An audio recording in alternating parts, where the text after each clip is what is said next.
Good evening. I'd like to welcome everyone to tonight's discussion on radical ideology today, Marxism and Anarchism, presented by the Platypus Affiliated Society.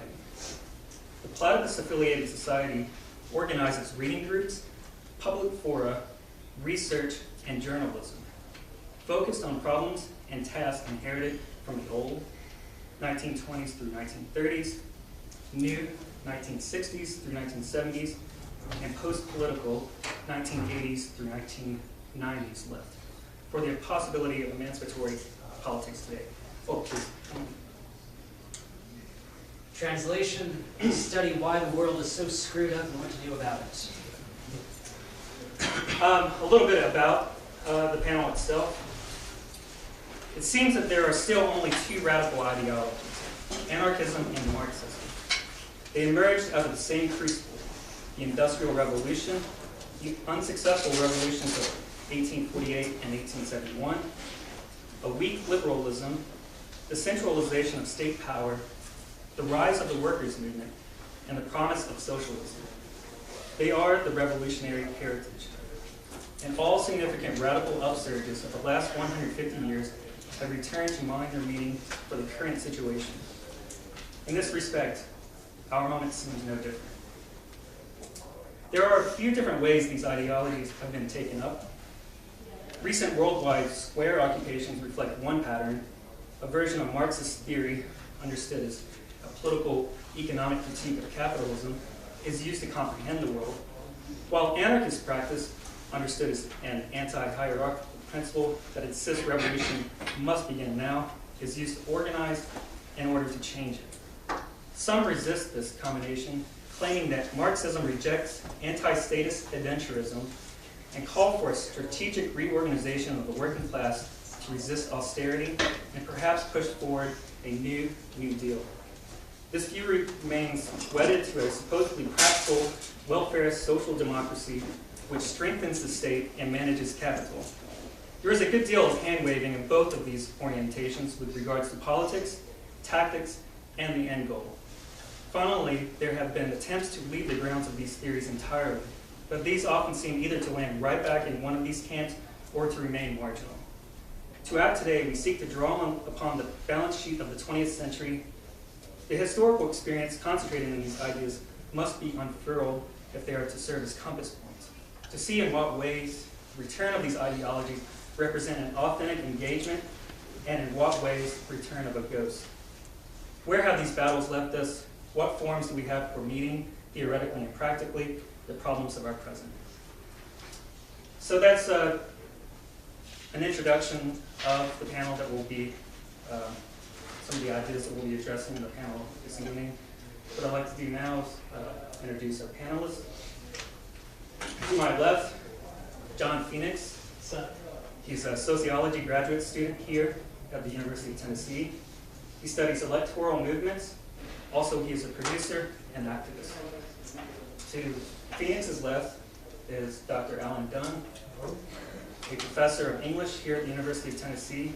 His fields of interest include critical theory, literature criticism and textual studies, 20th century American literary studies, and 20th century British literary studies. Finally, Chris Irwin is a criminal defense attorney here in Knoxville. Additionally, he is the staff attorney for United Mountain Defense. So I'd like this moment to turn it over to our panelists, beginning with Dr. Dunn. Each of the panelists will have an open remark between 15 to 20 minutes, after which we'll have time for the panelists themselves to respond to one another, and then finally a Q&A session. Thank you. This paper divides into two parts. The first is a broad historical introduction, and the second is a bit of theoretical intervention into discussions that anarchists these days are having. The second part needs more support and expansion, so I hope you'll press me on my argument there, ask questions about that, and point out where I may be mistaken. America has an anti-authoritarian streak that makes it sometimes sympathetic to the ideas underlying anarchism, even as it remains fearful of the word itself. In part, this fear can be traced to the failure to distinguish between the many forms that anarchism takes. Anarchists appear in the popular imagination as the bearded Bombthrowers of the 19th century or the rock throwers of the 21st century. For these people, anarchy remains indistinguishable from terrorism. Today, I would like to distinguish some strands of anarchist philosophy and practice and suggest some ways that anarchism might enrich the current political scene. I will begin with a little historical background and proceed to discuss some of the issues that animate contemporary anarchism. All anarchists agree, there are very few sentences that you can begin with that, by the way. All anarchists agree that social hierarchy and state power are at best necessary evils. How necessary and how evil will continue to be debated as long as there are people who call themselves anarchists. In Europe, the development of anarchism is linked to the growth of the labor movement in the 19th century and the socialist and communist politics to which it gave rise. Since Marx himself predicted that the state would wither away under communism, it might be assumed that he had latent sympathies with the anarchist cause. But if this was the case, they remained latent until his death. At the meeting of the International Working Men's Association in The Hague in 1872, Marx organized and superintended a vote to expel the anarchist Mikhail Bakunin from the group. The differences that divided them had to do with the centralization of power. Marx favored centralized power in the International Working Men's Association and believed that workers would have to maintain state power in the dictatorship of the proletariat in order to effect the transition to communism. Bakunin, on the other hand, wanted to decentralize the Working Men's Association and believed that state power would corrupt whoever happened to possess it. With Bakunin's expulsion, the battle lines were drawn for a conflict that would last well into the next century. The conflict inspired a lot of polemic and occasional violence, but it also produced a dialogue about the nature of power that remains an important part of the legacy of leftist politics. When the Marxists did triumph in the Russian Revolution, the anarchist Prince Kropotkin was there to remind the Bolsheviks that they should not mistreat their Menshevik prisoners. This era produced the so-called anarchist saints, Prince Kropotkin among them.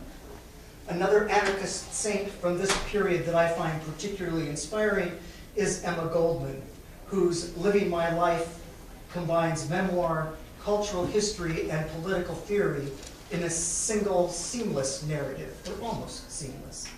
It shows that radical politics can draw strength from a life well lived. And if you're just interested in getting into anarchist history, Emma Goldman is a perfect place to start. She gives you gossip, she gives you political theory, she talks about Mrs. Kropotkin's apple pie, she gives you recipes actually in a few cases. So, I don't know, she's a favorite of mine, so a good place to start. The love-hate relationship between Marxism and anarchism was also apparent on the American scene. When I was a graduate student in Seattle, I got to know the Crowley family, George and Louise, who were kicked out of the Communist Party in the 1950s for their anarchist tendencies. Once expelled from the party, they happily embraced their anarchist identity and became a kind of clearinghouse for anarchist activities in the Pacific Northwest and beyond. They opened my eyes to how incredibly well organized anarchists can be, not in spite of, but because of their lack of hierarchical structure. To take just one example, the Crowley kids loved to travel, and wherever they landed, they were always well taken care of by fellow anarchist travelers. I would get phone calls at 2 o'clock in the morning from Athens, from Istanbul, from Paris, And the anarchist network had tapped into phone lines all over the world, literally, and they had free communication from wherever they happened to be. They had food, they had connections, and they had political comrades. So for being a non-hierarchical organization, let me tell you, anarchists can organize themselves pretty effectively, pretty well. They've been doing it for a long time. American anarchism is thus shaped by a dialogue, a competition, even a quarrel with Marxism. But it is also in conversation with, and sometimes confused with, a very different kind of politics. One that is apparently ascendant at the moment. This is the right-wing form of politics called libertarianism. Libertarianism shares with traditional anarchism a deep distrust of state power, and in some cases at least, a distrust of many, if not all, forms of hierarchy. It is truculent and anti-authoritarian, but it differs dramatically from the kind of anarchism propounded by Kropotkin and Goldman. The saintly anarchists firmly believe that human nature is basically good and basically social, and that without the corrupting influences of hierarchy and state power, human nature would manifest itself in cooperative and altruistic behavior. Most libertarian anarchism, if you can use those two words together, is based on a very different view of human nature, one that assumes that selfishness is a cardinal virtue, and that the development of more rigorous individualism will bring about the perfection of the human race. The foremost exponent of this view is, of course, Ayn Rand, whose impact on the contemporary political scene is difficult to overstate. The connection between Rand's objectivism and neoliberal politics is well documented. Alan Greenspan came of age as a Randian objectivist, and it is rumored that Rand Paul's name has some connection to objectivism. What is less known is that many of the leaders of high-tech companies in Silicon Valley share this objectivist pedigree. They advocate a hipper, slicker form of libertarianism, but one that shares the same basic premises. Now, many of today's leftist anarchists may admire Kropotkin and Goldman, but they find their saintly faith in the goodness of human nature to be unrealistic and outdated. Their alternative is what I will call procedural anarchism. That is, these anarchists focus on the refinement of democratic procedure rather than on more substantial political goals. A good example of procedural anarchism is found in the Occupy Wall Street movement, where principles, platforms, and steering committees were prohibited in favor of a system of direct participation in all decision-making. For most procedural anarchists, democracy as representation is the root of all evil. By electing another person to represent my interests, they argue, I erase myself from the political process and create a kind of hierarchy that any good anarchist should oppose. For the good anarchist, there is no substitute for direct participation in political process, whatever that process may be. Now, I have no complaint against direct participation in the political process, but I would argue that procedural anarchism blurs the distinction between left and libertarian anarchist positions. This may not be, in all cases at least, a bad thing, but I do think that it can prevent anarchists from getting much done, as the Occupy movement may illustrate. My own, my own alternative comes from Pierre-Joseph Proudhon, who defines anarchism as cooperation without hierarchy and state rule. By building cooperation into his definition, Proudhon makes it clear that anarchism is a collective, not an individualistic project.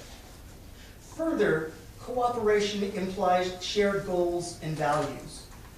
The anarchist challenge, then, is how much can you get done without hierarchy or state power?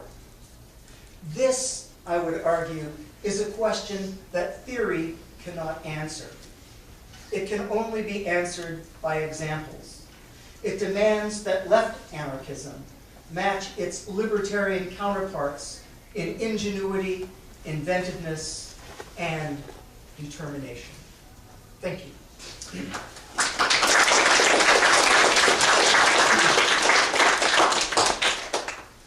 All right, next we'll have Chris Irwin. Next. Oh, great. We're going alphabetically. All right. I always take careful notes what I'm going to say beforehand, and I ignore them. It's like a tradition for me. So, well, I first was struck by the name of this radical. That was one of the first things I read when I heard about this meeting. And I thought about the word radical, and in Latin it stands for, I believe, root. And in botany, I believe it's the germinating part of the seed. And I think why the reason anarchy and communism keeps popping up is because it addresses the root of the problem. It tries to get at the seed, the germinating part.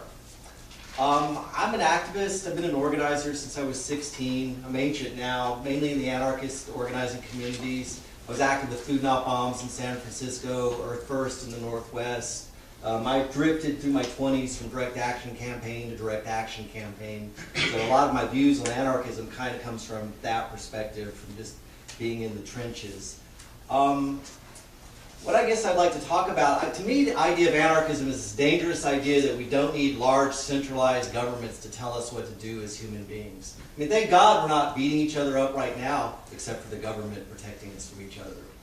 I mean, it's that simple of a dangerous idea. What I often find ironic is when I read what, like, the founders of the American Constitution and what happened in the American Revolution, what they wrote, I realized that after the American Revolution, if I'd gone around and said, I don't trust centralized government, they would have said, big deal. None of us do.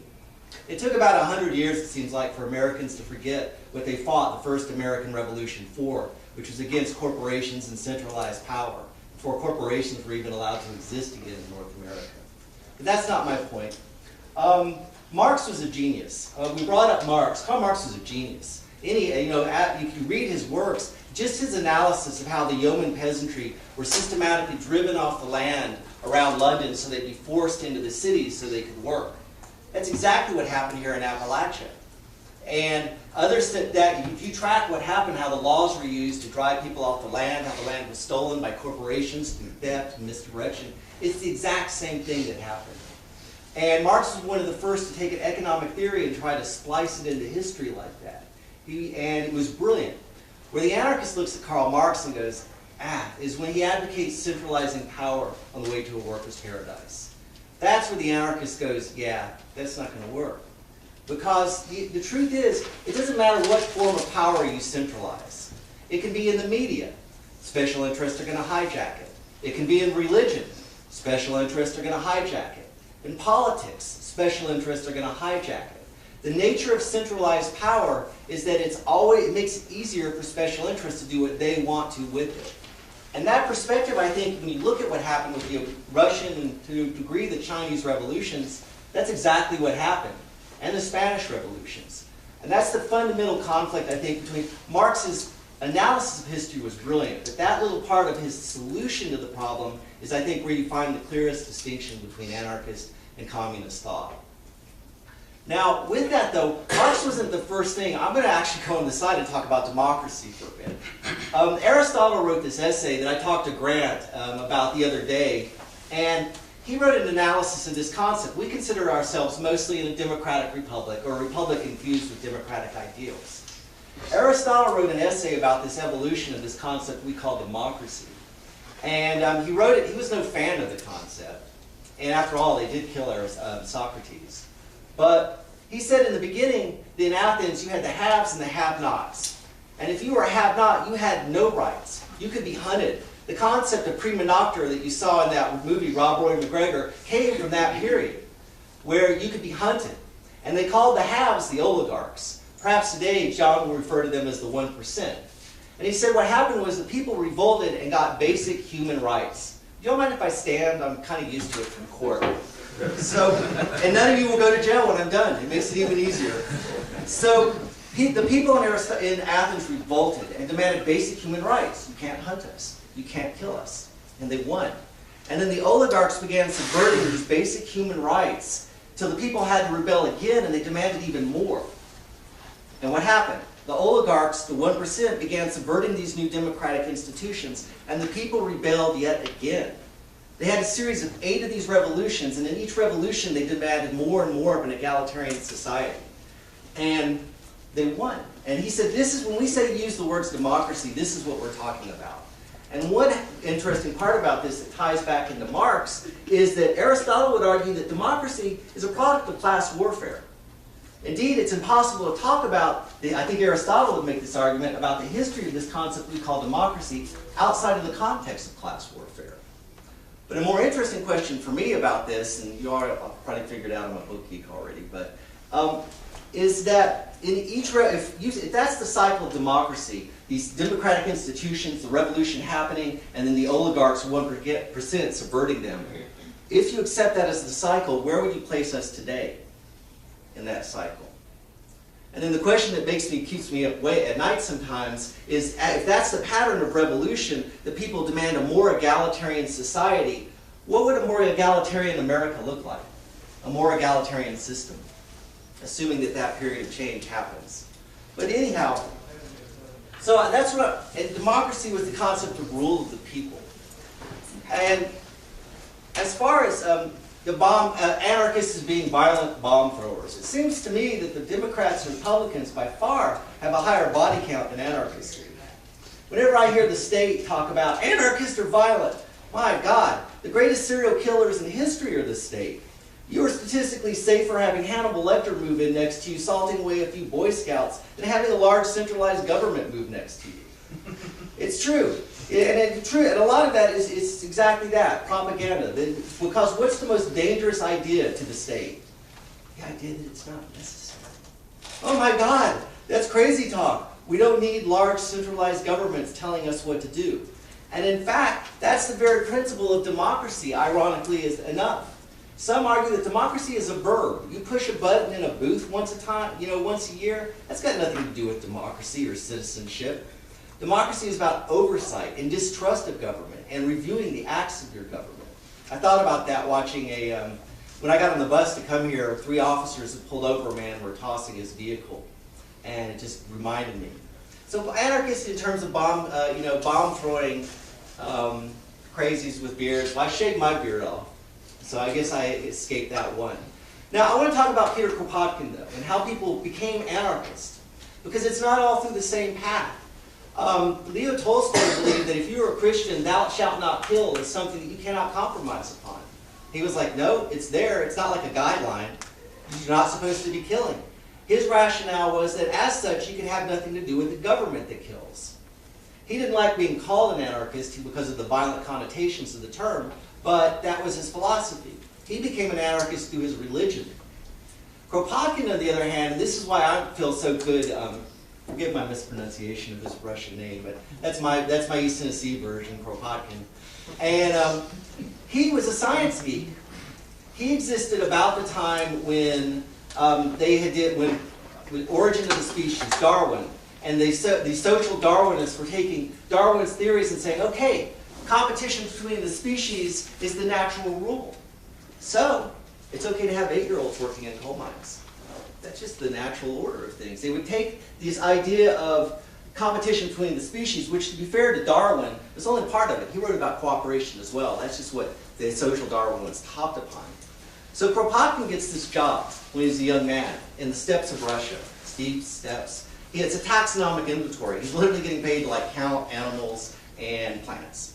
And he's thinking about Darwin's theories at the time. And he's thinking, yeah, I see evidence of competition, but I'm seeing a lot more evidence of cooperation.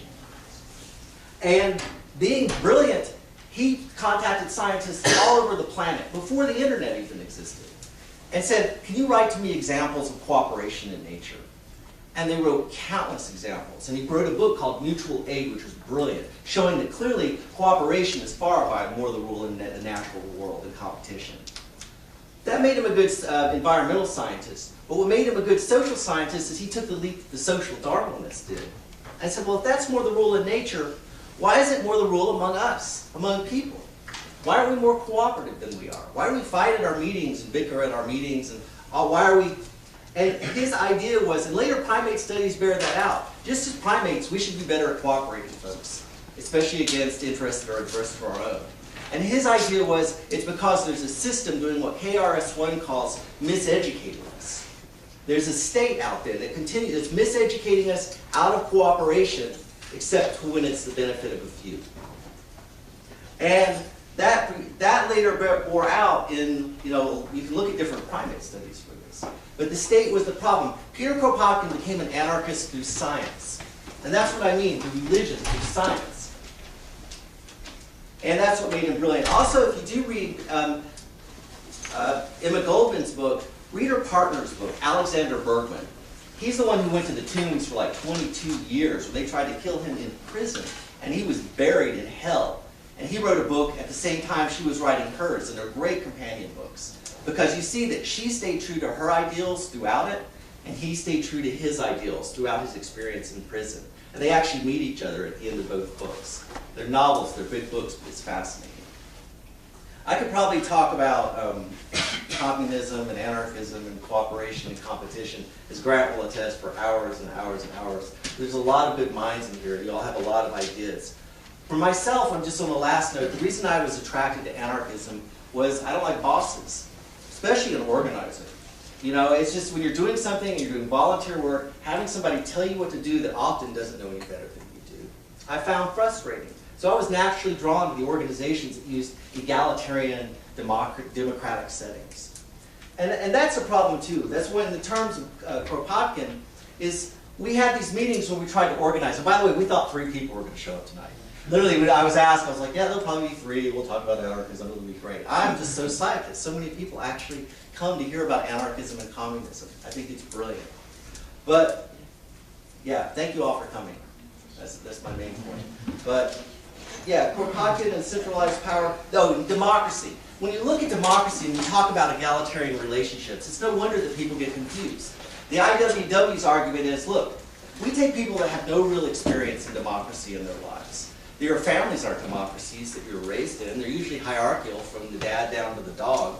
Your workplaces aren't democracies. You don't get to vote for anything. If anything, your workplaces are often tyrannies. You go to schools, how much power do you all have here to vote about your classes, your curriculum, how much you pay? When you really look at it, even our government, most Americans have little experience in day-to-day democracy as a verb. And that's the challenge for the anarchists, is to retrain ourselves and learn to work with one another. Because if Peter Kropotkin was wrong, if these primate studies were wrong and that we're not naturally cooperative, like seems to be what you would look at in the natural world, then we'd never work together.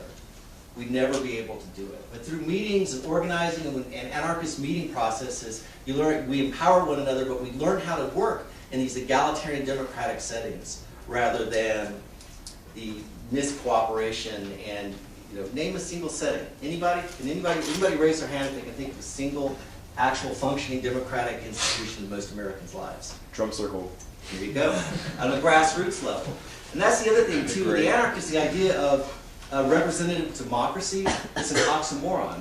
You cannot take your authority, your ethical system, your obligations as a citizen and give them to someone else. How convenient if that's true.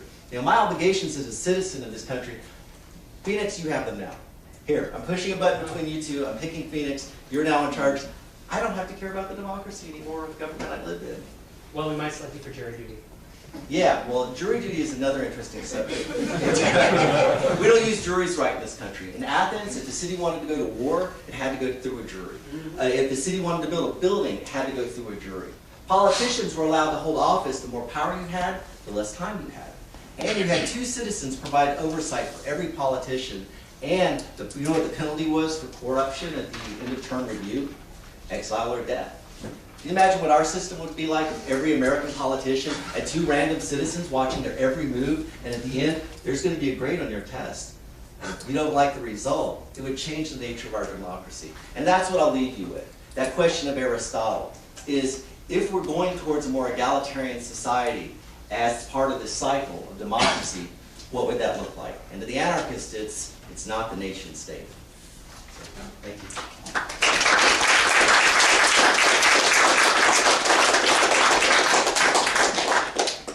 And finally, John Phoenix. First off, I want to thank all of you for coming. I also want to thank our exceptional panelists, Mr. Dunn, Mr. Irwin. Before we begin, I want to do something a little bit unconventional. I want you all to take the next 60 seconds, and I want you to turn to somebody sitting next to you who you don't know, preferably somebody different than you. Get to know that person for the next 60 seconds. I'll keep time. Casper guys.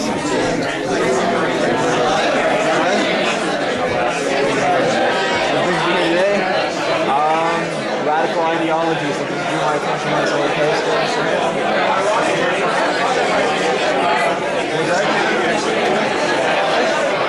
No, I'm just sitting here because I want to see the happening. I'm pretty sure a lot of people here are immigration trades or something like that for the poli-sci class. A lot of people taking notes. I know you from geology and anthropology as well. Yeah. I'm Jason. Casper. I thought so. I sit behind you most days, and some days you sit behind me. We should say hello more often. So what brings you here now? I don't know. I just like. Did you see the poster and get interested? I got the emails. The emails? Oh, are you part of Platypus? Yeah. Me too. Who sent out the emails? Grady, the man who's the guy with the glasses. Just go online and kind of join the organization if you can. Platypus. Look up, it's a group on Facebook. I didn't know I didn't know why I got the email. It's like I'm not a part of it. Were shirtless and lacked ambition. I think I heard them from you, so I never know what you can learn from something. Really, it's amazing.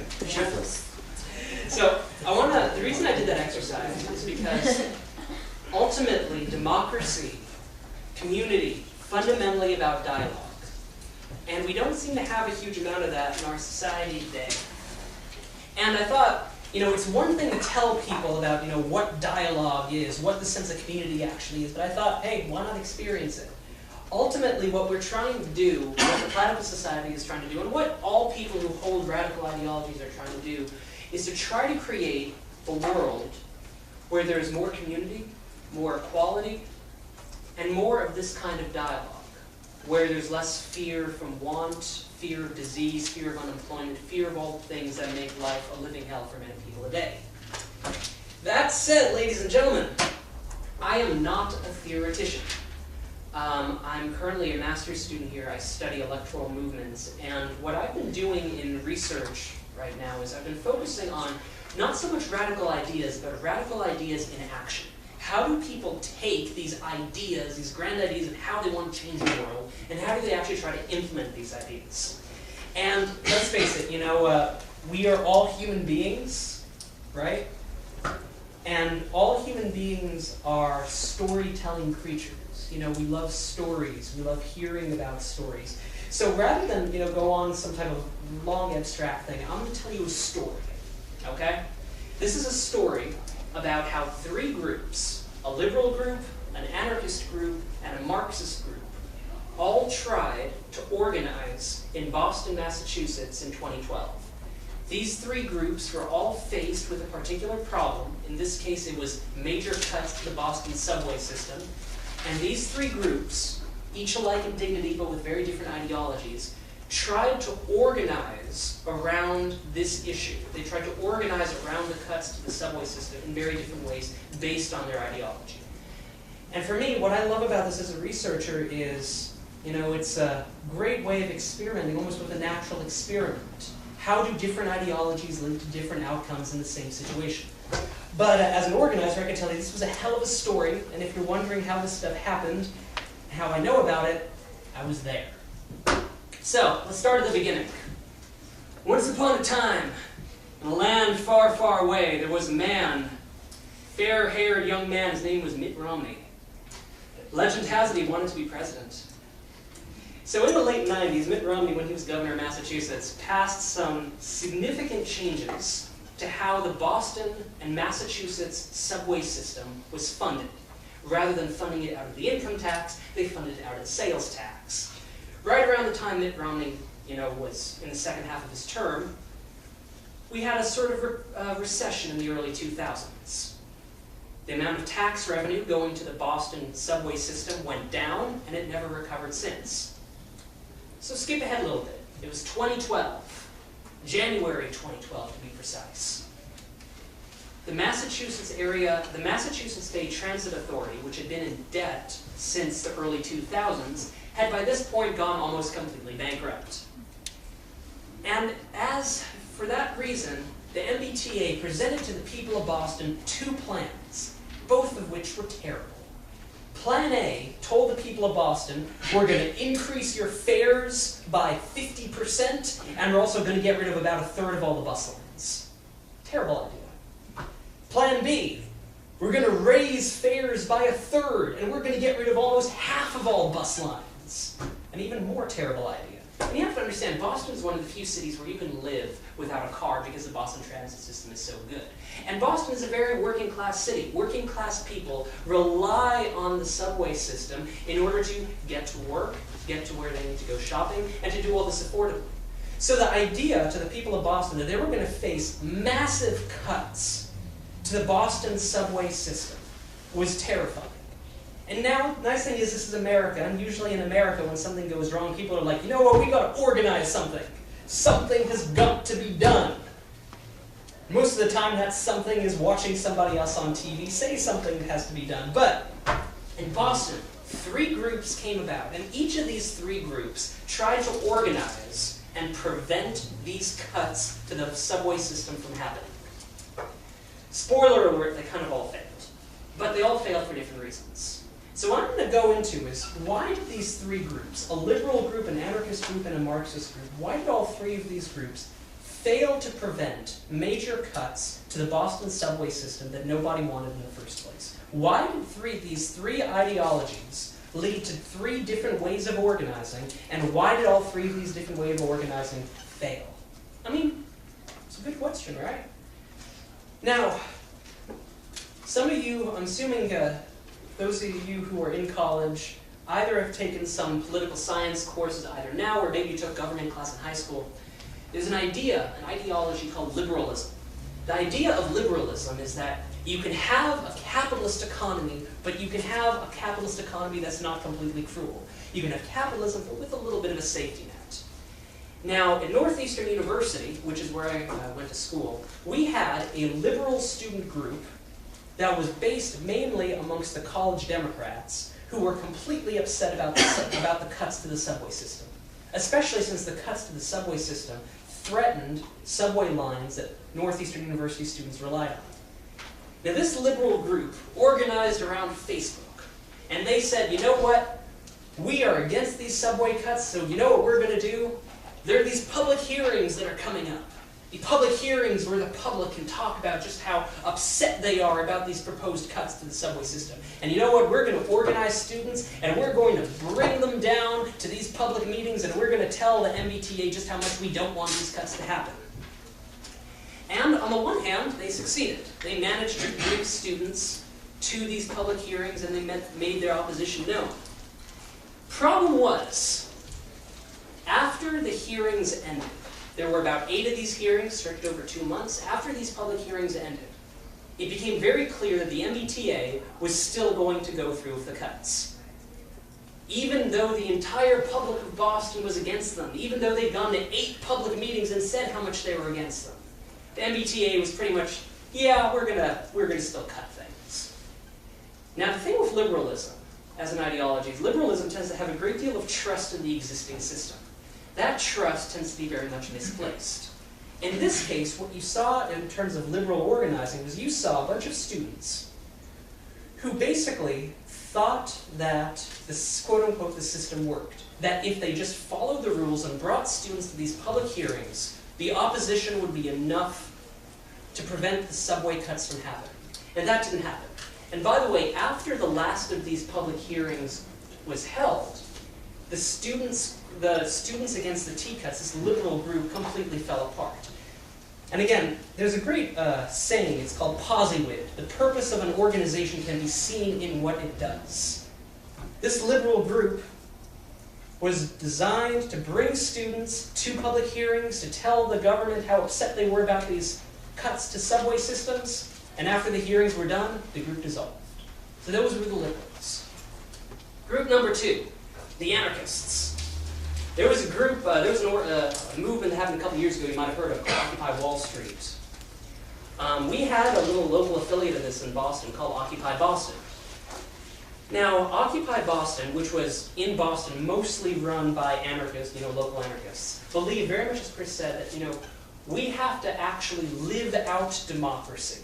Not just vote once every 2 years, not just vote once every 4 years. We actually have to live democracy. We have to see a world where human beings actually have a say in terms of how their lives are governed. Great. Now, how do you go about doing that? In Boston, as well as with the remainder of the Occupy movement, the answer to that question was, well, you know what, if we want to create a better world, we're going to find a little plot of land in the middle of downtown, we're going to take it over, and we're going to turn it into a miniature commune. We're going to set up tents, we're going to run this little square mile of land in a really democratic way, and that's going to be our utopia. We're going to create this new world literally in the middle of the Boston Financial District. Great idea, right? Well, full disclosure, I was a member of Occupy Boston. And I can tell you, Occupy Boston, from late September until mid-December 2011, we could put 5,000 people on the streets any day of the week we wanted to. And we did. We'd march twice a week, 5,000 people all around Boston saying, we are the 99%, we want equality. But of course, sooner or later, marching, just for the sake of marching, outlives its usefulness. And then there's this other little fact that Boston was run by a guy named Mayor Menino, who was, in terms of, well, let me put it this way, exile or death, he'd probably choose exile, but, considering how he was very overweight, he probably wouldn't have gotten very far if he had chosen a very corrupt mayor. Mid-December, Mayor Menino kicked Occupy Boston out of Dewey Square. And these anarchists who tried to create a little downtown utopia suddenly found themselves literally homeless. I'm saying that literally because half the participants in Occupy Boston were members of the Boston homeless community. So, early January, when these cuts to the subway system were proposed, Occupy Boston was basically a shadow of its former self. It was meeting in a local church, best as it could, and here's the thing, even though virtually all the anarchist members of Occupy Boston were completely opposed to these subway cuts, they didn't know what to do about it. Now, they knew that these public hearings were shams. They knew that these public hearings were designed not so much to listen to the public, but more to contain the public. And I was actually at the meetings where they discussed how to respond to these, to these subway cuts. And and basically the big idea that came out of these meetings was Occupy Boston, you know how we're going to respond to these subway cuts? We're going to hold a big direct action. Yeah, we're going to go to some of these subway lines and we're going to tie ourselves down to the tracks. And the trains are going, and we're going to tell them that we're tied down to the tracks. And you know what? The Boston subway system authorities are going to have to accede to our demands, because else they'll either run us over or almost shut down the entire subway system. Bold idea, right? Minor problem. If you tie yourselves to subway tracks, sooner or later somebody's going to realize that that involves actually tying yourself down to subway tracks. Yeah, it's true. And it was almost like this sort of weird dynamic that I saw in Occupy Boston as they were debating how to respond to the subway cuts. But I also saw in Occupy Boston all the weeks previous, where you would have a group that would propose this bold and brilliant and relatively reckless idea. And the idea would get shot down by some other group who said, you know what, this is kind of reckless. I mean, tying yourselves down to a track, people could actually get hurt. Plus, if we do this in this particular city of Boston, there are a lot of senior citizens who have to use the subway to get to the hospital. Do we really want to block their access to medical care? And here's the problem with Occupy Boston. I think this was a sort of issue with anarchism in general. They were completely disorganized. Occupy Boston, in their efforts to try to create a completely non-hierarchical system, created this very, very elaborate governing structure where 10% of the group could block the other 90% of the group if they disagreed with that other 90% of the group. That was a terrible idea. It meant the group very quickly fell apart. Around the same time as the subway cuts were proposed, Occupy Boston was having a very big debate over whether or not to ban level 3 sex offenders from participating in their activities. Now, level 3 sex offenders are sex offenders who have offended and are at high likelihood, or considered high risk, high likelihood to reoffend. Now, you would think that the sex offender debate would be a relatively clean-cut thing, but no. They had arguments over whether or not to allow sex offenders in. Then they had arguments about the arguments. Then they had arguments about the arguments about the arguments.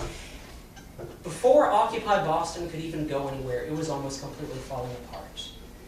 And that's probably one big reason why Occupy Boston never really managed to successfully organize against the subway cuts. Now, there was one more group, and this was a group that was Marxist called the International Socialist Organization.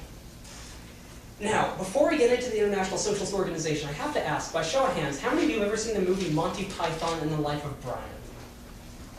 Okay, first off, if you haven't seen that movie, go see that movie. It is terrific. Second off, in that movie, there's a scene where there's this group that's trying to liberate Judea from Roman rule. And this guy says, "Are you the Judean People's Front?" And John Cleese is like, "Fuck off, Judean People's Front. We're the People's Front, the People's Front of Judea."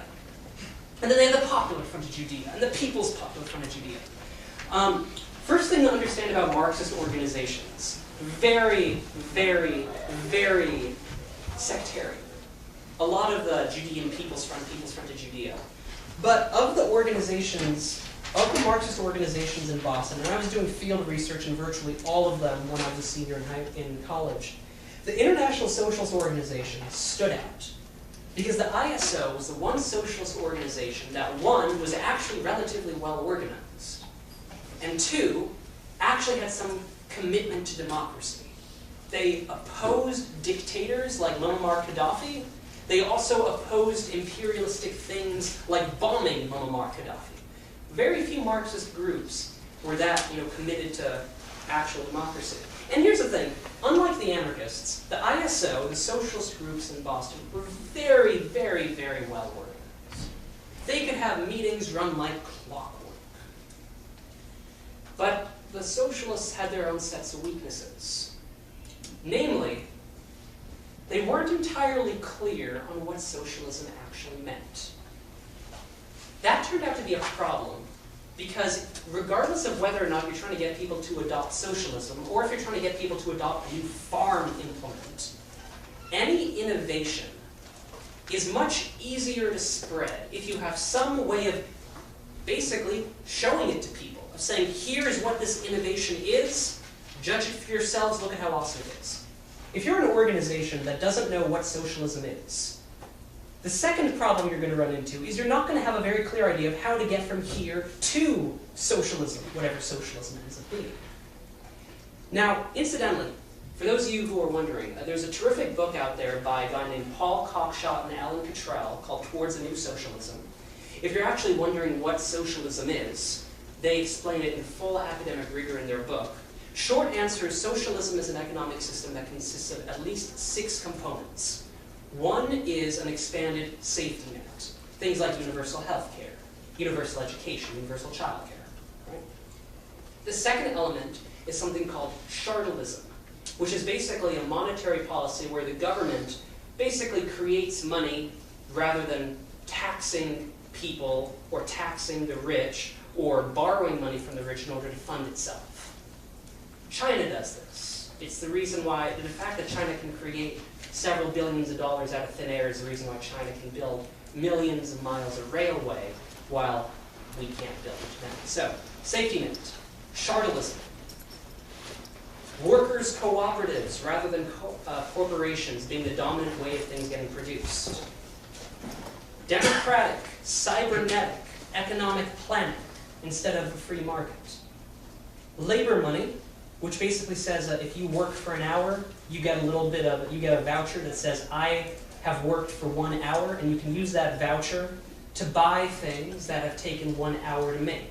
So sort of imagine going to the store, and the same way you have calorie info listed on all the foods, imagine having on every single product in the store a little sign that said, this product took X hours and Y minutes to produce. And imagine, you work for 8 hours a day. You get the ability to spend 8 hours worth of stuff, and you can buy however much you want to buy that took up to 8 hours to make. That's what we mean by labor money. And the sixth element, which Chris gets into, is the idea of participatory democracy.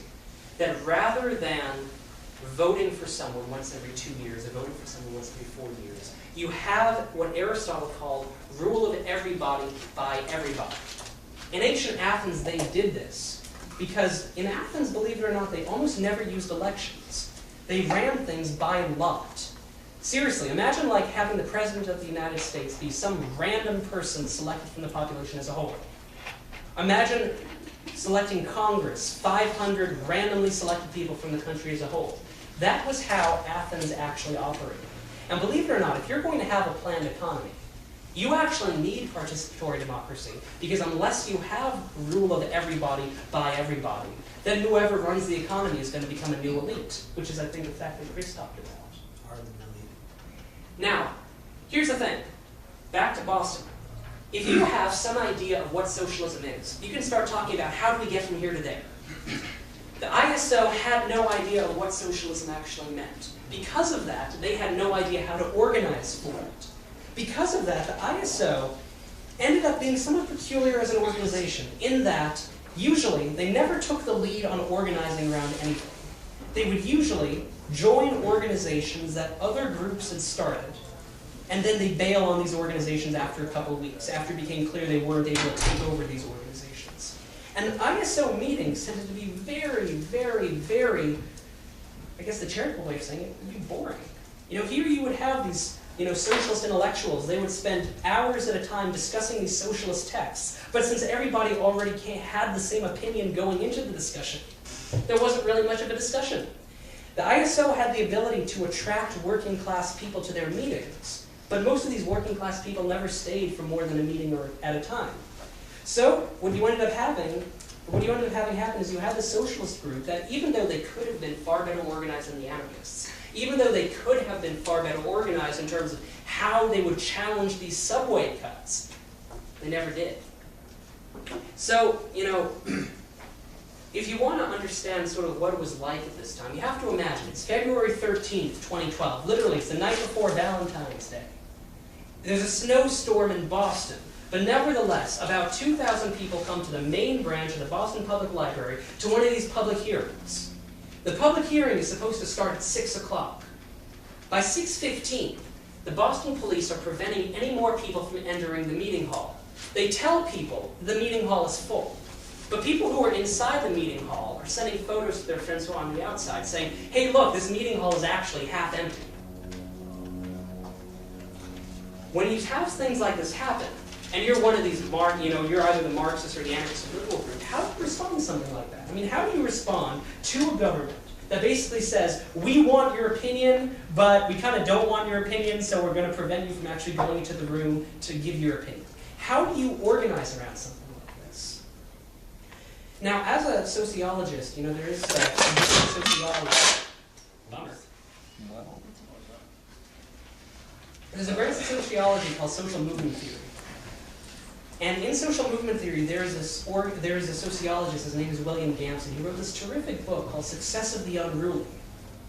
And he said that successful organizing revolves around dealing an increasing level of cost to your opponent over several rounds of encounters.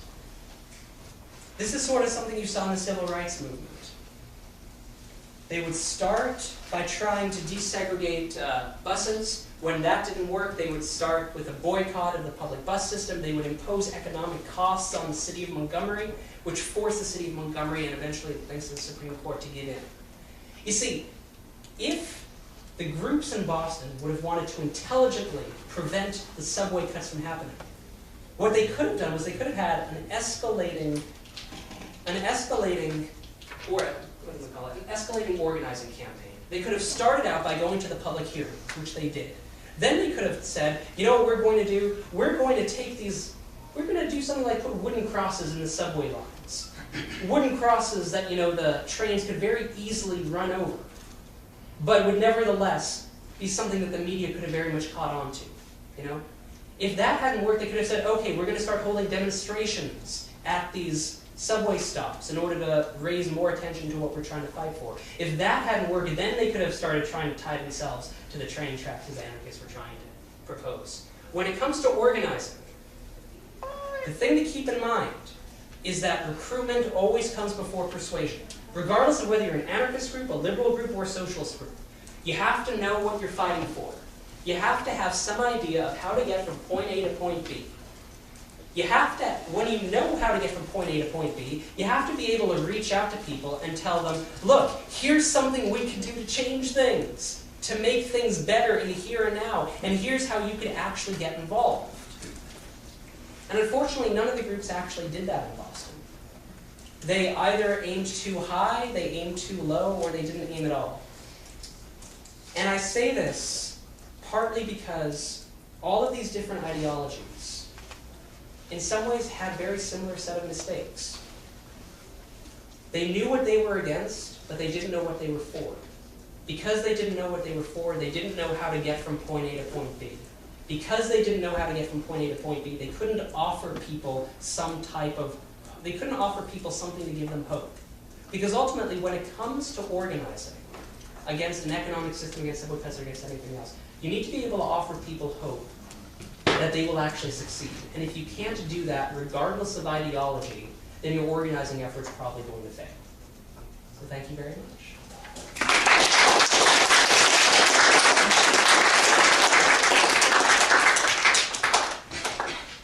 Now, I'm going to give our panelists an opportunity to respond to one another. We can start with you, Dr. Well, I'm just thinking out loud now, but as I was listening to my fellow panelists, I was trying to draw connections between our positions and distinctions. I think we're in agreement with in our descriptions of the challenges that these groups face. Your concluding comments, I thought, were very much along the lines of what I was saying about Occupy Wall Street. In terms of differences, I guess, I might be, and I'm not sure about this, but I might be less of a purist than these two guys are. My version of anarchism is do what you can to minimize hierarchy and state involvement. See how imaginative you can be in avoiding those evils. But I wouldn't say that never in any case should you yield to the temptation to rely on the state or institute some kind of hierarchical arrangement. I think that life is too complex to proceed with those kinds of absolutes. So creativity and innovation are big factors in the kind of position that I'm advocating. And I do see left-wing anarchism as in some ways in competition with a libertarian perspective that's increasingly powerful in this country. I think we are talking to a lot of people who share this general distrust of authority and are willing to consider other ways of proceeding, and what they're looking at is results as much as theoretical distinctions. I don't know if I made this clear earlier. I'll take it you two are both anarchists. Me? What time is it? Okay. I subscribe to a lot of anarchist ideas, but I don't trust any idea that requires you to walk lockstep in with it. I'm with you on This is that. part of the anarchist idea. You know, any idea that requires you to adhere to every single point or minutia of it, I distrust. I'm with you on that. And I think one thing that I'm sort of getting at in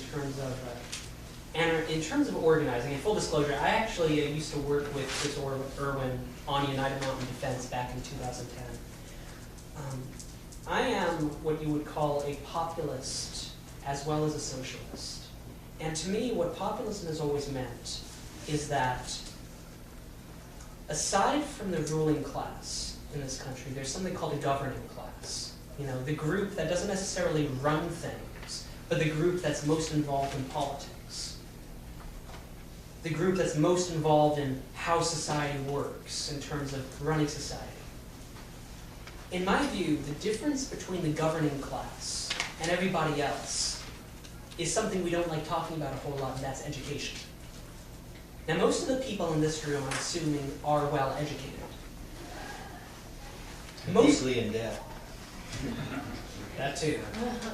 But here's the thing, for movements to succeed, movements have to be able to reach out to people who are not educated. And a lot of movements fall apart right there. And I saw this in some ways both with the anarchists and the socialists, as well as the liberal groups in Boston.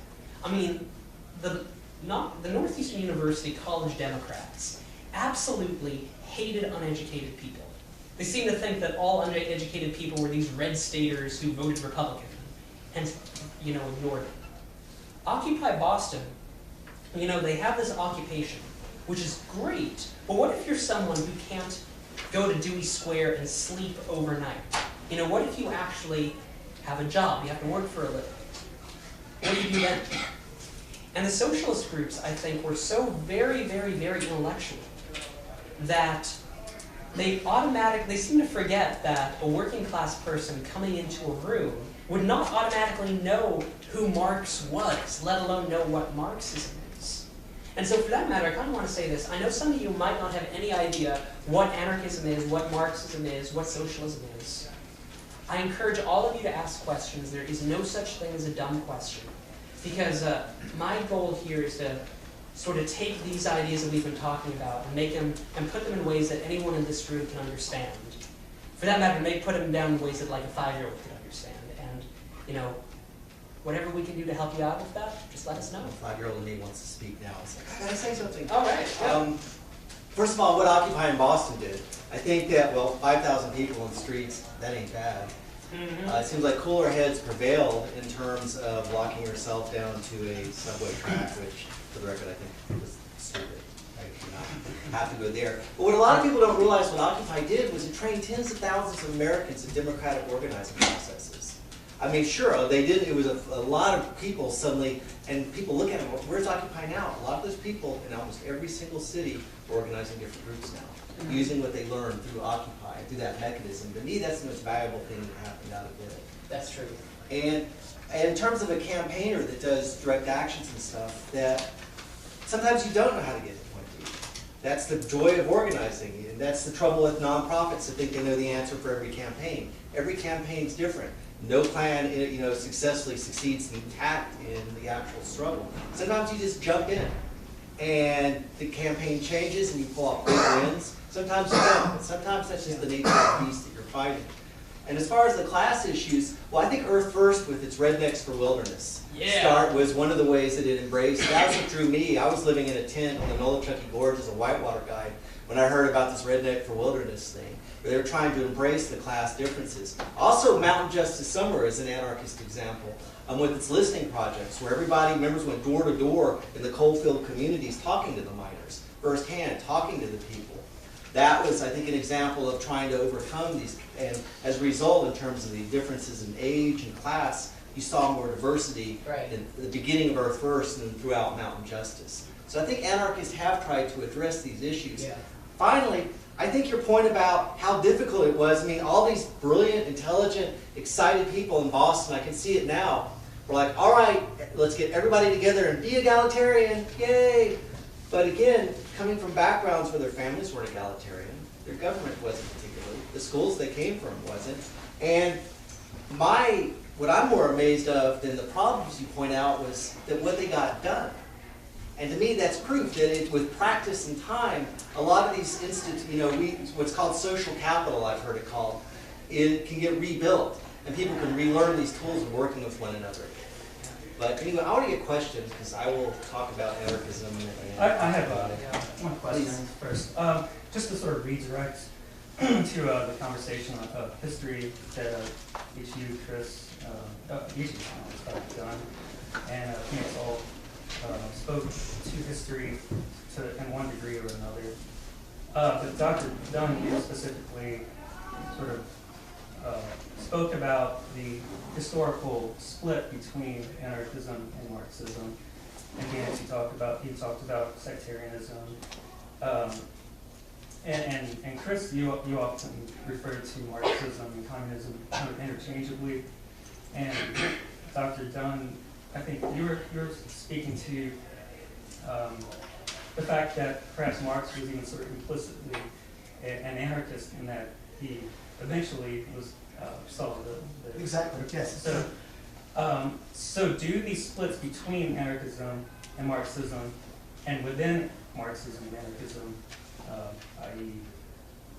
communism versus Marxism, that's socialism, etc., are these still relevant today, these splits? Yes and no. It was like a truism for a while among anarchists. Anarchists founded groups, communists took them over. It was a problem in Atlanta for a while with, the idea that the communists would do and repeat that pattern. I think that was a criticism of the Spanish Revolution as well, but I lack your all's depth in history. But to a degree, you hear more about communism on hate radio than you see them. I mean, this is like the first time I've heard of people talking about communism and having meetings. And I mean, given the amount of media coverage and fear, and it's not like I have a problem when we organize like Earth First meetings. It's like, oh God, here come the communists. I welcome the communists. It shows that they're at least thinking and have an analysis, and we have a common ground to work upon. I think that was one of the greatest damages of organizational efforts like COINTELPRO. I mean, all these movements, it didn't just have these problems. A lot of it didn't develop in a vacuum. You had, in World War I, a lot of anarchists and communists got driven out of the country. You had McCarthy era. In the 60s, you had COINTELPRO, where they literally killed people. They did black propaganda trying to create dissent. And I think we're still stuck with those legacies in these radical movements of, sowing dissent between people that have everything in common. Yeah, but I do want to also point out one thing. This, when I was doing this field research, one of the things I noticed in terms of all of the sectarianism, I saw sort of a commonality between sectarianism amongst Marxist groups, as well as sectarianism amongst Christianity, which has been a very sectarian religion if you look at the history of Christianity. And I think the mistake that's being made here, which I think is the reason why so many Marxist groups were so sectarian, is that, one, they assume that education comes before recruitment, not the other way around. But also, they kind of made believing in a certain ideology the core element of their thing, rather than what you actually do with the ideology. You see, if your entire basis for being in a particular group is, I believe in the company line, I believe in X, Y, and Z, well, what if your ideology changes slightly? Well, usually the result, regardless of whether it's Christianity or Marxism, is you end up starting an entirely new group, right? And so you end up with, the Judean People's Front of Judea. In communism, you have, the International Socialist Organization, the Party for Socialism and Liberation, the Freedom Road Socialist Organization, the other Freedom Road Socialist Organization, on and on and on and on and on. And in terms of how you actually avoid this type of sectarianism, actions speak louder than words. You have to actually organize people around, hey, here's what we're actually going to do to change things. And having the doing of this thing the experience of this thing be the thing that actually changes people. I mean, the most successful organization in Boston in terms of left-wing organizing was this group called City Life. City Life would go to working class people who were facing eviction or foreclosure, because a lot of predatory lending happened in Boston in the run-up to the Great Recession. City Life would go to these people saying, okay, you're facing eviction, you're facing foreclosure, come to us, we can help you. We can give you free legal help, we can teach you how to fight the banks, we can teach you how to prevent foreclosure, how to prevent eviction, so that you will not end up homeless, so that you will be able to stay in your home. That organization never had any issues with splitting, because they're actually doing something kept the organization coherent. If you're an organization that doesn't know what to do except believe in something and read certain holy texts, that's bound to lead to splitting. I think that anarchists and Marxists are generally good for each other, and that if Lenin had listened to had listened to anarchists, the Central Committee might have looked different, and communism might have had a different trajectory. I think the dialogue, as I said in my paper, I think the dialogue is an important part of left legacy, and not just an impediment, but really something that needs to be paid attention to. Yeah. Okay. For one clarification, I'm not the staff attorney for UMD anymore. Chris Martin is. I wouldn't be allowed to speak on panels like this if I still was. So. And you can tell kind of the anarchist dynamic because I keep wanting to get questions from you all. And does anyone have any questions, anything they'd like to ask? Anything's fair game, and there's no such thing as a, go ahead. I guess the one that came to mind for me is there's been a contrast drawn between libertarianism and anarchism and the appeal of it in a modern context, particularly in America. I was wondering what any of you might think would be a positive direction for for adherents of radical ideology to tap into that spirit and to help begin to get people early on and to not lose them, so to speak, to a the alternative that invests itself in the present structure. Well, I think one big thing that the political left can do is seriously begin to build an electoral movement. A lot of people might not know this. We've actually had socialists elected to the governor's mansion in this country before. In 1916, there was a movement called the Nonpartisan League that literally took over the entire state government of North Dakota in 1916. And this was a time when anarchists and socialists were being rounded up and sent to jail because of their opposition to World War I. But you actually had socialists take over the state government of North Dakota. They created something called the State Bank of North Dakota, which still exists. And that State Bank of North Dakota is literally the reason why North Dakota hasn't gone through a recession. So to answer your question, I think that in terms of reaching out to people, actually having a political movement that can tell people, here's how we get from point A to point B. Here's how we can organize for things that will help transform our communities, to help bring that point B into existence. I think having that sort of movement available is really, really helpful. Because I think the big draw of libertarianism right now is because it seems to be anti-system. And a lot of people are anti-system right now. But if the left isn't organized to tap that, then unfortunately the political right will. People should read about libertarianism before Ayn Rand came on the scene. I read every single book that woman wrote. I'm a science fiction geek. I read Heinlein, Asimov, that was science fiction. I read all of them. She was a horribly repetitive writer, for one. Poor Ann would take an idea and just write it, and you'd be like 18 pages, you're like, I get it, please, no more! And then 5 pages later, there's the same damn idea. But my understanding of libertarianism was it was anarchy that when it became in a period in France, French history became illegal to be an anarchist, people called themselves libertarians. I think people just need to get beyond Anne.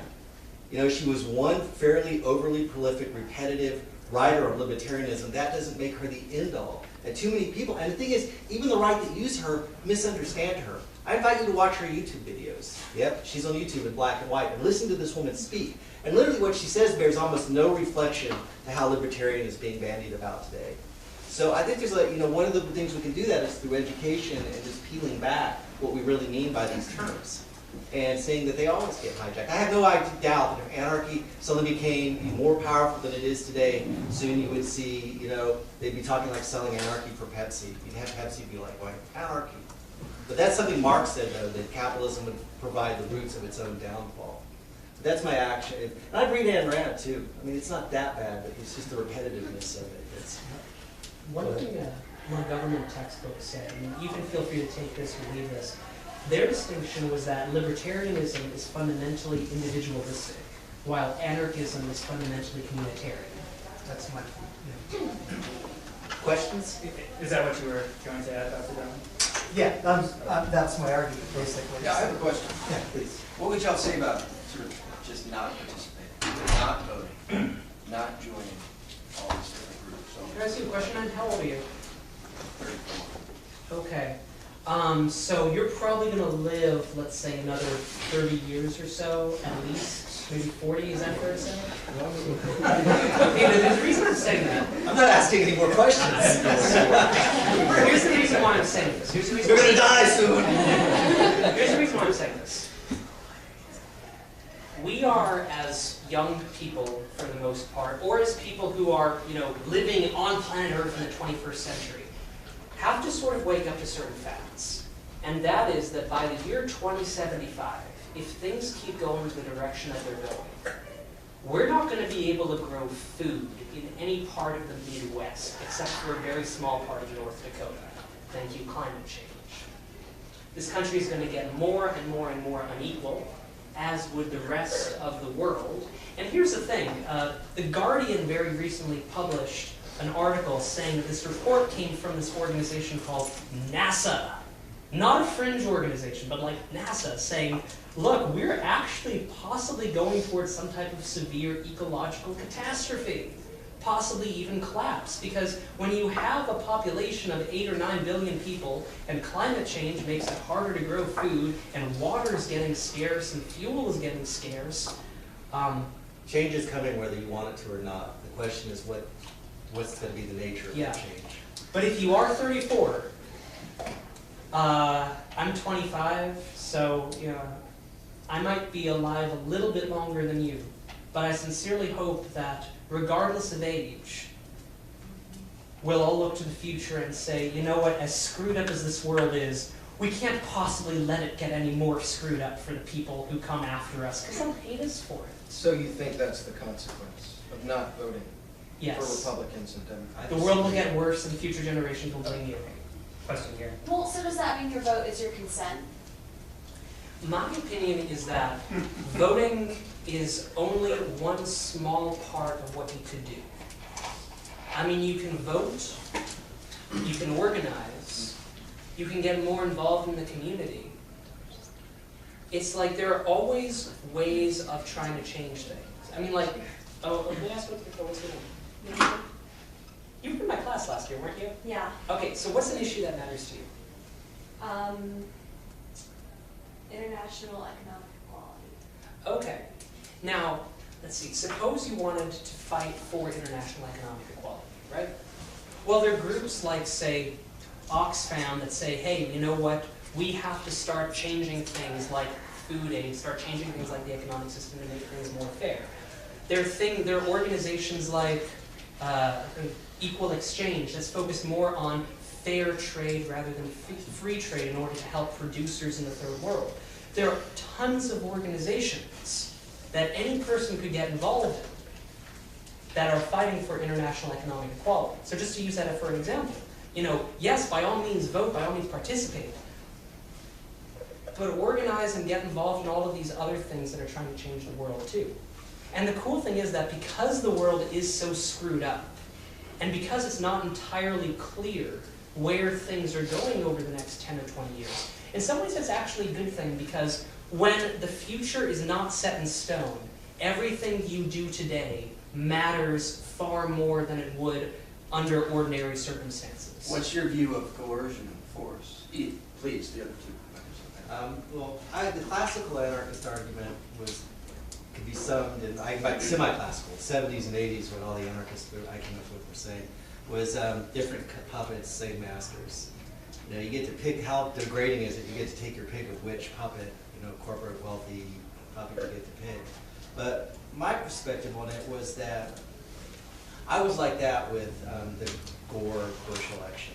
I actually protested against Gore for some of his ecological things.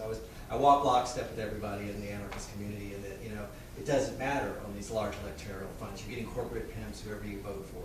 You're going to vote for the lesser of two evils. Vote for Megatron. At least it'll be more entertaining as he tries to suck energy from the planet.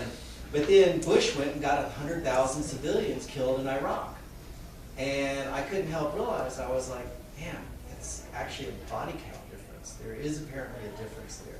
But how degrading is it to be stuck in a system where your choices are the lesser of two evils? And you're voting very purely on who you hope will kill the least people, which is too often why I'm pushing the button on the national level. I'm like, I just hope you kill less people and get us in less wars. That's both degrading and pathetic.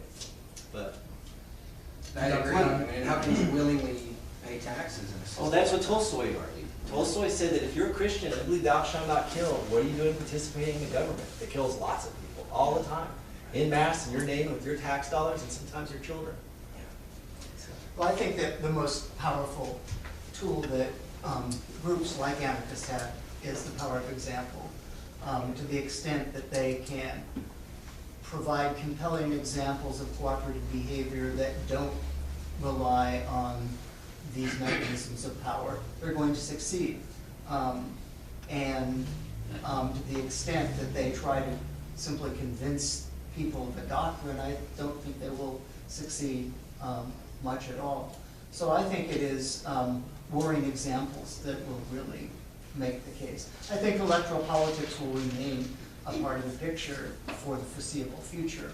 I think we're going to be always choosing between lesser evils, but also working at the same time to make palpable to people alternative goods. That's the only way that things will change, is working both dimensions at once. Which is why I say I'm not a purist. I think electoral politics are there, and there is a difference. There's a difference all the way down the line. Just for instance, in the difference between the Democratic Labor Board and the Republican Labor Board, people's lives are changed by that. By that. Our problem is we're in the fishbowl problem. Yeah. You know, it's most of human history, these large nation states are a complete aberration.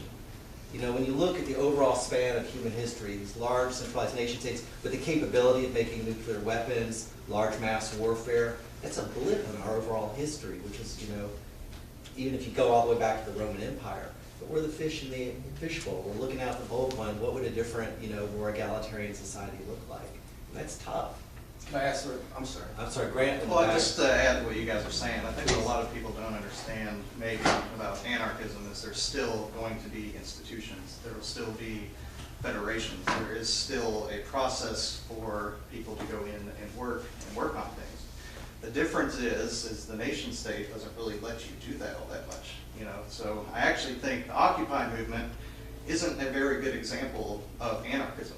Was it anarchist? Was it anarchist principles? Sure, but I took place in Occupy. I'm an anarchist, by the way, but I took place in Occupy, and I marched lockstep with people who are hardcore Democrats. A Democrat is in no way an anarchist. Where you're going to see anarchy in society is just, and this is where I think we're going to split from the Marxists, is, you know, this dirty word that for a leftist to use, but is in the market. And in the market, you know, you can actually work with each other, it's cooperative, and where the anarchism comes in is freedom of association and voluntarism. So if you don't want to associate with things that kill, then don't associate with things that kill. You can really just start deconstructing power just by empowering yourself. An individual who starts to work cooperatively with a group can make a whole lot of change. And I think that's what the big point is. And that's where we're going to split from centralized power. The thing that inspires most of the anarchists that I know is spontaneous cooperation. When you see it happening, you say, yes, you know, this is a concrete manifestation of something that could happen in a wider, more effective way. And anything that we can do to further that, I think, is a step in the right direction. And Jacob, you have something? I just had a question, because I sort of, understand where this guy's coming from in terms of why act, and for me, on this panel, and also in the general discussion between Marxism and anarchism, overall, there's way too much hope there, and I don't see the justification for it. I mean, yeah, I don't want the next generation to be pissed at me, but I don't see justification in us thinking that things can change, given the history of the left's failures and the accumulation of failures of all of these actions that we talked about. I mean, you said you were proud about Occupy's Lawson's achievements. How they spread this concept. This magazine in the Fifth Estates once wrote that this guy went in and did an analysis of the children in Palestine. He did like check how they did in school, their jail records, and the rest. And he found out something interesting. The kids that came across as the most psychologically well-adjusted were the ones that were resisting. They were actually causing problems in the schools and the rest. It was the kids that were internalizing it and not acting. I would invert the question. I think we should organize and resist, not so much for it's good for others, but it's good for you. I think that despair comes from inactivity. You grow into despair. What's the famous quote? Direct action is the antidote to despair. I think there's something in us as primates that makes resistance healthy for us. It's good for us. Otherwise, it leads into all sorts of ills. Well, no, and also in terms of change, well, we're able to have this conversation right now. We're built upon the organizers and radicals of the past that enabled us to be here, enabled us to women to vote, ended the civil rights movement based on, we enjoy so many rights, and they're human rights. We don't enjoy them for another person. They're inalienable. They all belong to us. Just others kept the government from impinging upon those rights. So that's my short answer. I think it's both good for us, and I think that we can create change. And we have, and we're going to have to. Because what's coming, the current model is not going to sustain itself.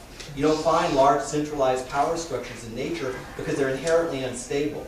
That's why our current systems require so much blood, energy, and war to maintain themselves. In this current system, as the environment gets, our aquifers get drained and things get more desperate, is not going to be able to maintain itself. It's just a question of what is going to be the nature of that change when it comes. Yeah, the power of example, as I was trying to indicate, is the power of immediate attractiveness, not future payoff. Something is being demonstrated that works in the present, and its attractiveness as a way of being in the world that makes it a powerful example. It may or may not have the consequences that we hope for down the road. And one quick thing I want to add to that. There was a researcher at the University of Kansas named C.R. Snyder, and he said there are 3 ingredients to hope. You have to have a goal, you have to have motivation to reach the goal, and then you have to have something called way power. Way power is this thing I've been harping on this whole time, which is how do you get to your goal? How do you get from point A to point B? Most people have goals. Most people are motivated to reach the goals. Most people don't know how to reach the goals. And I think that if there is despair on parts of the left, it's because the left sees this big thing called capitalism, and they don't know how to challenge it. They don't know what an alternative economic system would look like. And again, even other socialists, as I said earlier, have had this issue too. Now, the reason why I don't have that pessimism is because I take a look at this world and all the amazing technological things that we have in this world, and I'm like, create a new system? Easy. I mean, think about this. When the Russian Revolution happened in 1917, they had to create an entirely new economic system, and radio hadn't even been invented yet. Nowadays, we have supercomputers that are 10, 20 billion times faster than the computers from even 15 years ago. And here's the thing. If you want to have an alternative economic system, it's actually not conceptually that difficult. You come up with a list of stuff society wants to produce. You work backwards from that list to figure out what raw materials you need, what intermediate goods you need, who produces what where. I'm sorry, that's kind of happened many times, and it always results in starvation. Well, it also, here's the thing, we live in a planned economy now, except Walmart does a lot of the planning. That's a good one.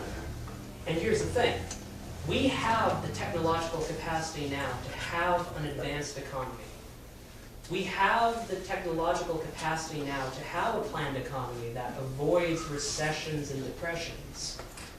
And I think the reason why people are pessimistic is because they automatically look at the 20th century, when people had to try to solve these problems without the technology we have today, when the technological solutions we have today weren't even possible, and they automatically judge that because hold up, a lot of people think that just because something was impossible in the 20th century, it's automatically impossible today. Who does the planning? Wait, hang on, Jacob. Oh, I was just saying that, I mean, people aren't pessimistic. That's a very small percentage of people that willing to call themselves pessimistic. So, I mean, maybe... Yeah, the anarchist in me is nervous about planned economy. Who does the planning? Did you have something? Yeah, I'll just throw in there. I mean, that's the problem, though. All right, so that's the authority that human beings have raged against throughout our entire civilization. If you plan an economy, what you're doing is you're taking people's dreams and aspirations and you're trying to move them like chess pieces across the board. You can't do that. An economic system is spontaneous, it's grassroots, it's dependent on liberated, free human beings. So when you want to take central authority, because we say, hey, we have an ecological crisis coming, these are what we need to build society, and this is how we're going to trickle this down through the economy, that doesn't work.